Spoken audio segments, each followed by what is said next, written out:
बहुत खास होने वाला है आपके लिए मई का महीना। क्या होने वाला है इस महीने में, आइए जानने का प्रयास करते हैं। यदि आप कन्या लग्न के हैं तो अब इसे कन्या लग्न के आधार पर देखेंगे, सटीकता ज़्यादा बैठेगी। यदि आपको आपकी लग्न ज्ञात नहीं है तब आप इसे कन्या राशि के अनुसार भी देख सकते हैं।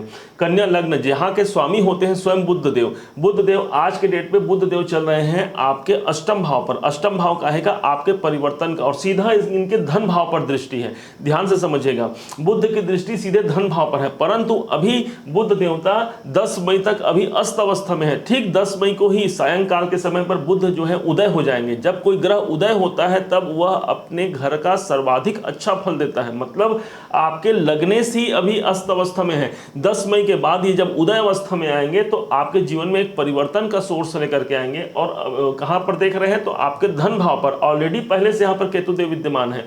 मतलब सीधा सा संबंध ये मानिए कि धन में कोई विशेष परिवर्तन होने का यहां पर संकेत यहां पर दे रहे हैं। हमारे आर्थिक समस्याएं यदि कोई पहले से चल रही है तो वहां पर कुछ निपटारा होने का, कुछ विशेष कुछ फायदे मिलने की यहां पर संभावना बनती है, क्योंकि अष्टम भाव परिवर्तन का है और साथ में फंसाहट का भी है। अभी कुछ दिनों से आप देख रहे हैं कि बुध आपके अष्टम में है तो धन को फंसाहट करने का यहां पर संभावना सबसे ज्यादा बनता है। लेकिन बुध जैसे ही उदय होंगे यहां पर आपके धन कहीं पर फंसे हुए हैं, कहीं किसी को आपने धन दिया है, आपको रिकवरी नहीं हो रहा है, तो यहां पर धन रिकवरी होने का संकेत यहां पर बुध देव दे रहे हैं आपको 10 मई से लेकर के पूरे 30 मई तक।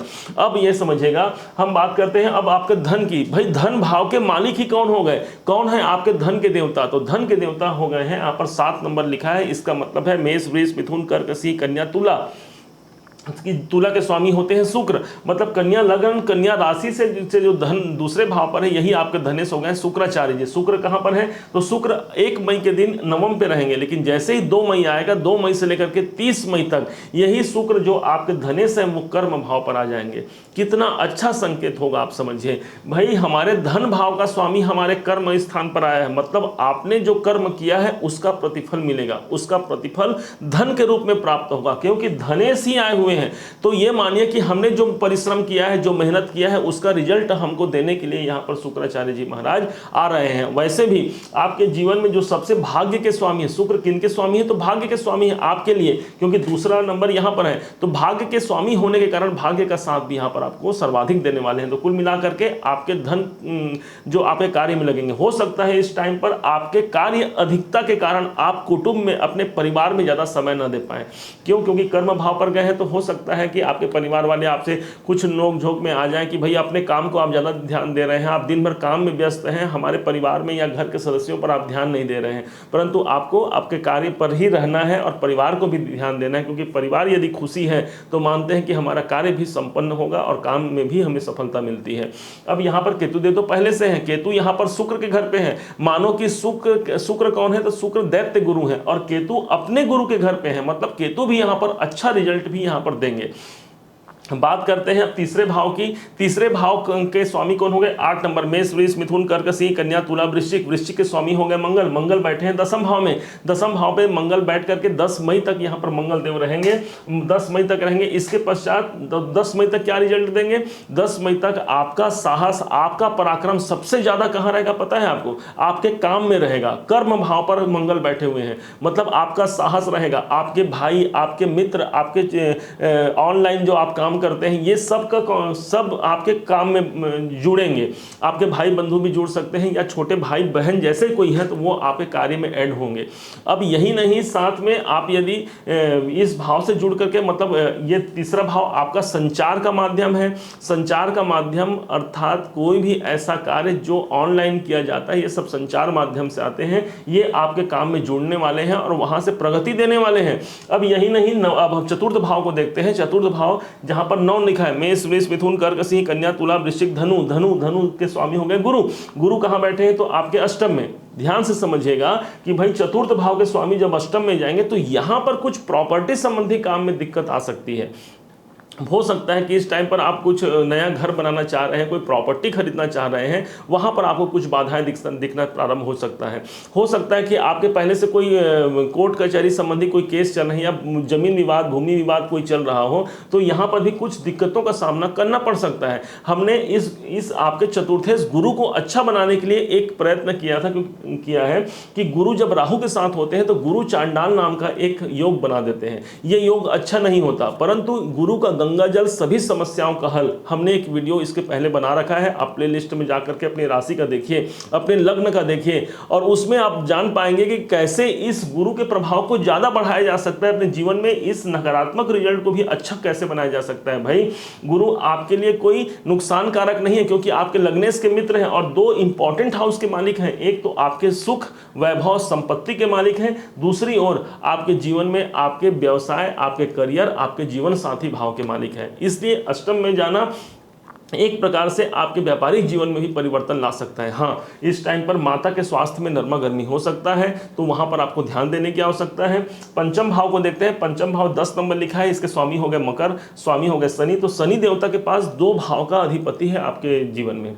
कौन कौन सा भाव? बड़े ही इंपॉर्टेंट भाव हैं। एक तो हो गया आपका मन, आपकी बुद्धि, आपका एजुकेशन, आपके जीवन में से शेयर मार्केट, ये सब पंचम भाव हैं। आपकी क्रिएटिविटी, जितने भी आप कार्य करते हैं, ये सब पंचम भाव हैं। अब छठे भाव के स्वामी हो गए, मतलब आपके नौकरी स्थान के स्वामी हो गए। तो जो लोग नौकरी से जुड़े हुए हैं, जिनका जॉब परिवर्तन होने वाला है या नहीं लग पा रहा है, तो उन सबको जॉब देने के लिए शनिदेव यहाँ पर पूरे 2.5 साल रहेंगे। सिर्फ मई महीने की बात नहीं है, पूरे मई महीने के अलावा ही पूरे 2.5 साल आपके जीवन में पंचम और छठे भाव का आपको शुभ फल देंगे। माना जाता है कि शनि जब छठे भाव में होते हैं तो वो उस भाव के कारक ही हैं, इसलिए आपके जॉब में, आपके करियर में सफलता देने के लिए आए हैं।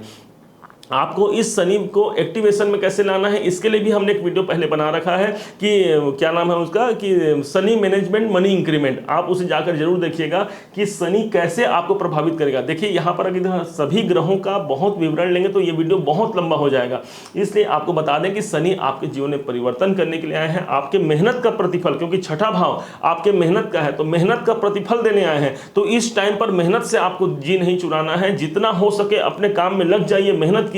शनि के लिए माना जाता है कि शनि तो भाई ऐसे देवता हैं जो जब तक हमारा पसीना न बहे तब तक शनि प्रसन्न नहीं होते। आप अपने कार्य में भी प्रसन्नता प्राप्त करना चाहते हैं शनि की, और शनि कर्म के देवता है। माना जाता है कि रंग को राजा और राजा को रंग बना देने का यदि किसी के पास साहस है तो एकमात्र शनि देवता के पास है। तो आप इसे इस प्रकार से समझ सकते हैं।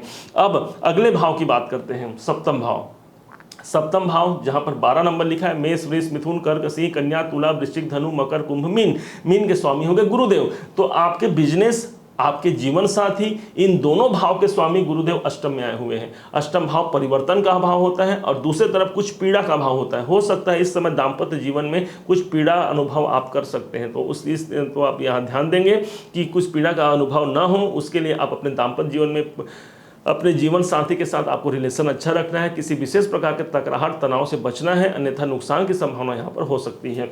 अष्टम भाव को हमने बताया, इसके स्वामी हो गए मंगल देव। मंगल भाव देव ऑलरेडी यहाँ पर 10 मई तक विद्यमान है, मतलब कर्म में, आपके करियर में कोई परिवर्तन का योग होगा। हो सकता है कि मंगल देव, जो पुलिस विभाग से जुड़े जो लोग हैं, जो लोग सेना इत्यादि में हैं, उन सबको यहाँ मंगल देवता का अच्छा रिजल्ट मिलेगा। परंतु जैसे 10 मई का समय हो आएगा, 10 मई को ही यही मंगलदेव आपके दसम भाव को छोड़ करके लाभ भाव पर चले जाएंगे। भाई हमारे जीवन में हमारे साहस के स्वामी, पराक्रम के स्वामी और साथ में हमारे अष्टम के स्वामी यदि लाभ भाव पर चले जाते हैं तो ये मानिए कि आपको सिर्फ और सिर्फ अपने साहस का लाभ मिलेगा।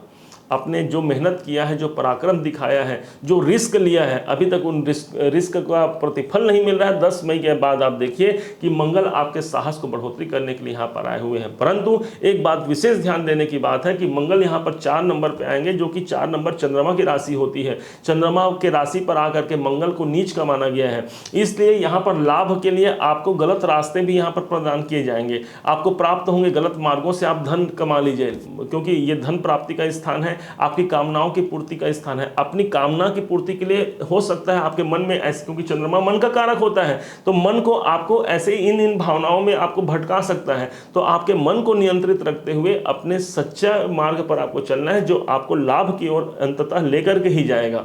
अब सीधा पहुंचते हैं आपके व्यय भाव पर। व्यय भाव के अधिपति कौन बनते हैं? तो व्यय भाव के अधिपति बनते हैं, 5 नंबर लिखा है, इसके स्वामी बनते हैं सूर्य देव। सूर्य इतने इंपॉर्टेंट हो जाते हैं आपके लिए क्योंकि व्यय भाव के स्वामी हो गए हैं, खर्च भाव के स्वामी हैं। कहाँ बैठे हैं? तो खर्च के भाव के स्वामी अष्टम में बैठे हैं। अच्छा है ना, माना जाता है कि ये खर्च भाव के स्वामी, ये खर्च भाव है और ये रुकावट भाव है, इसका सीधा संबंध है खर्च में रुकावट।